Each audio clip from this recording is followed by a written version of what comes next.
օպերատիվ տվյալներին հղում անելով մեղադրող դատախազը որոշել է հապճեպ խափանմիջոցի հարց քննարկել, առավել մանրամասն ծանոթանալուց հետո նաև ձեր դիրքորոշումը կլսենք,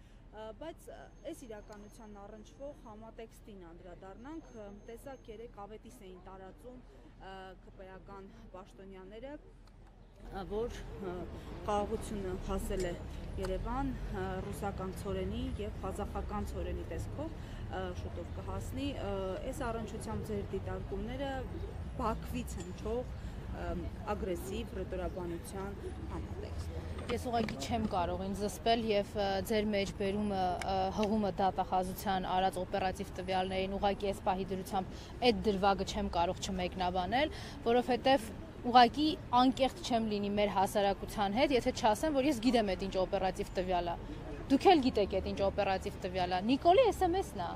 Չգիտենք այդ ինչ օպերատիվ տվյալ է, ինչ ձայնագրությունները չենք լսել, որ ուզեք չուզեք կալանքը պտի տակ։ Չենք տեսել դատանի նախագահները ոնց են գնում Նիկոլի մոտ ասելու վայ 99 ենք կալանավորել, 101-ին պլստացել է, չենք կալանավորել, այդ հարցն էլ կլուծենք, մի անհանգստացեք։ Չենք տեսել այդ Facebook-յան ստատուսները, որի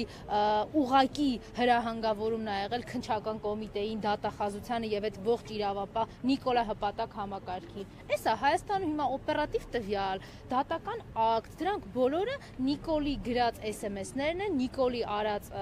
ձայնային հաղորդագրություններն են, որոնք նաև ազգային ժողովում են Աղդամցի Ալենի անփութության արդյունքում նաև միկրոֆոնների մեջ մենք բոլորս լսել տեսել ենք Հայաստանի քաղաքացիները հիմա կարող են ամբողջը համացանցում փնտրել եւ այս ամեն ինչը վերհիշել։ Էս է իրանց օպերատիվ տվյալը։ Նիկոլի ուղիղ հրամանով է։ Իհարկե, օպերատիվ տվյալ այսօր Հայաստանում գոյություն ունի դատախազության եւ քննչականների համար միայն Նիկոլի հրահանգով, որովհետեւ Հայաստանի Հանրապետությունում որևէ իրավակարգ չի գործում։ Այդ իրավակարգը վերացրել են հենց բռնազավթված պետության առաջին իսկ օրերից Նիկոլի կողմից։ Ինքը դրա մասին ակնհայտ հայտարարել է։ Մնացած բոլոր կատարված եւ կատարվելիք հանցագործությունները մենք ուղղակի որպես փաստ արձանագրում ենք եւ անցնում ենք առաջ։ Իրենք այդ հանցագործությունները տարիներով նախաքննության փուլը անգամ չեն հաղթահարում, տարիներով մեղադրյալներ չեն լինում, որտեղ դրանք հետաքրքիր չեն Նիկոլին։ Նիկոլին հետաքրքիր են իր քաղաքական հակառակորդների վերացնելու ուղիղ իմաստով եւ նաեւ իրենց բանտերը լցնելը։ Իրեն հետաքրքիր է պետական մտածելակերպ եւ պետական գործիչների նկատմամբ հետապնդումները մարդիկ, ովքեր 30 տարի Հայաստանի Հանրապետությունում պահել են ինքնիշխան անկախ պետություն, երկու հայկական պետություն եւ իրեն հետաքրքիր է բնականաբար խափանել այն բոլոր ծրագրերը, որը հնարավորություն է տալիս իրենից ազատվելու։ Այդ տրամաբանության մեջ է նախագահ Սերժ Սարգսյանի նկատմամբ իրականացվող քաղաքական կեղտոտ հալածանքն ու բռնաճնշումը։ Այդ տրամաբանության մեջ է Դավիթ Համբարձումյանի նկատմամբ իրականացողը, որտեղ անդադար ասում էին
Ասում ենք, որ դելիմիտացիայի, դեմարկացիայի, այսինքն սահմանազատման, սահմանագծման խնդիր չունի այսօր Հայաստանի քաղաքական դաշտը եւ այսօր Հայաստանի Հանրապետության առաջնային խնդիրներից չի դա։ Խնդիրը շատ պարզ է։ Հայաստանը գցել շրջափակման մեջ, Հայաստանի կախվածությունը Էրդողանից եւ Ալիևից մեծացնել, որովհետեւ Հայաստանը ինչքան որ ավելի կախված է Ադրբեջանի եւ Թուրքիայի կամ արտահայտությունից, այդքան Նիկոլը ավելի մեծ հավանականություն ունի այստեղ շարունակել մնալ իշխանությունը զավթած պահել, շարունակել մնալ այդ վարչապետի աթոռի։ Այս դատարանը հիմա այստեղ կատարվողը Հայաստանի փողոցներում կատարվող այդ բեսպրիձելը, սրբազանների կալանավորումը, բարերարի կալանավորումը, իրավական պրոցեսները աբսուրդի հասցնելը, Գյումրում անչափահասներին կալանավորելը, կին քաղբանտարկյալի առկայությունը, այս ամեն ինչը այդ մի շղթայի մեջ է, հայերին գցել կախվածության մեջ, զրկել բոլոր տեսակի իմունիտետի դրսևորումներից, հիշողությունից անգամ, որ եղել է հաղթանակ, ինքնություն, ինքնուրույնություն, բանակ, որը ապահովել է Հայաստանի անվտանգություն, հիմա ու ինչ ասես, ում ասես անունը տալիս է, իբր Հայաստանի անվտանգության երաշխավորներն են եղել, մի շատ պարզ եւ իրական տրամաբանությունը շրջանցելով, որ Հայաստանի անվտանգության, անկախության, պարենային անվտանգության, որտեղ հիմա ցորեն են գոռում, անվտանգության երաշխավորները եղել է հայկական իշխանությունը, հայոց բանակը եւ հայ ժողովուրդը իր հասարակական դրսևորումներով, իր կարգավիճակով պայմանավորված։ Հիմա այս ամեն ինչի քանդումը Նիկոլ Փաշինյանը բերել հասցրել է այն կետին, որ արդեն ակնհայտ է ցույց տալիս։ Եթե մի 4 տարի առաջ այս ամեն ինչը պետք է քողարկված լիներ, հիմա շատ ակնհայտ է։ Դատականիստը կարծեք ավարտվեց, մեղադրող դատախազը դուրս եկավ,